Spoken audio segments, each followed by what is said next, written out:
Hi guys, मी तुमची मिताली. आज मी गेले होते कृष्णा मेडिकल कॉलेजमध्ये for the second international onco कॉन्फरन्ससाठी. तर ऑन्को म्हणजे काय हा आता प्रश्न पडलाच असेल. तर ऑन्को म्हणजे ट्यूमर किंवा कॅन्सर, आणि आज आमचा मेन विषय होता तो ब्रेस्ट कॅन्सरवर. So let's go guys. लवकर लवकर मी बस स्टँडवर गेले कारण फ्रेंड्स वाट बघत होते. So guys, this is what look like we are going. आमच्या इथे असंच वेगळं असतं. टमटम निघाली आणि लवकर कॉलेजला पोहोचलो. पहिलं भूक लागलेली म्हणून आम्ही पहिलीच इडली खाऊन घेतली.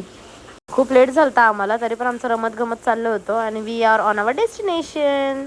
खूप सुंदर रांगोळी काढली होती. Hi guys. Hi guys, today we are in Krishna Medical College Karad. for second international onco scientific conference 2026.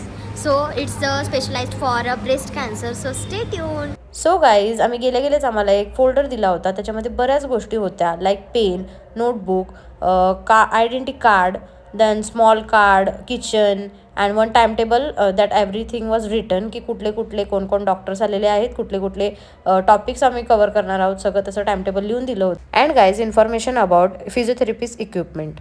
जुना कॉलेजचा मित्र भेटलाय परत. जुना नाही, याच वर्षी हा इकडे ऍडमिशन घेतलंय. But look the changes. वाटलं तुम्हाला आमचं कॉलेज? खूप छान आहे. खूप सुंदर कॉलेज आहे आपलं आमचं. कॉलेज जिथे नजर जाईल तिथे फक्त हरियाली. हरियाली हरियाली. खूपच छान इन्स्टिट्यूट आहे. चांगलं काम केलेलं आहे तू कॉलेज घेऊन. मला कॉलेजमध्ये तर बिनधास्त विचारा हॉस्टेल वाय या. सर्व प्रकारची मदत तुम्हाला मिळेल. Bye bye. Bye bye guys. आपली वेळ.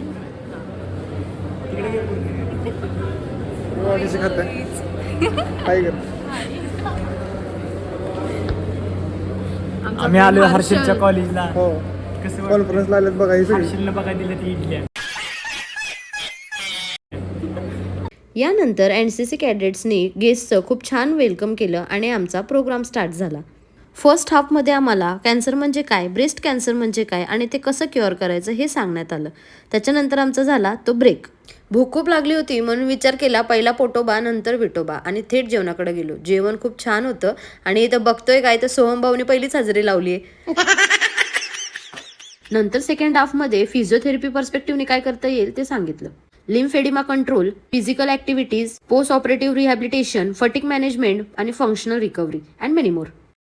संध्याकाळचे 5 वाजले होते आणि आता आमचा टी ब्रेक झाला होता. इथे खरं म्हणजे आम्ही खूप फ्रस्ट्रेटेड आणि थकलो होतो आणि त्याच्यानंतर आम्ही गेलो सगळे फिजिओथेरपी इक्विपमेंटची इन्फॉर्मेशन घ्यायला. Day was really good and informative. खूप मजा आली आणि खूप काही शिकायला मिळालं. Lovable teaching staff and good friends really make an incredible memories. उशीर झाला होता म्हणून ठरवलं की आता बाहेरच जेवण जायचं. मस्त चिकन थालीवर ताव मारला आणि पटकन गाठलं ते हॉस्टेल, कारण रेक्टरने हॉस्टेलमध्ये घेतलं नसतं. सो बाय बाय गाईज, रात्र खूप झाली. Good night. Thank you for watching. Bye bye.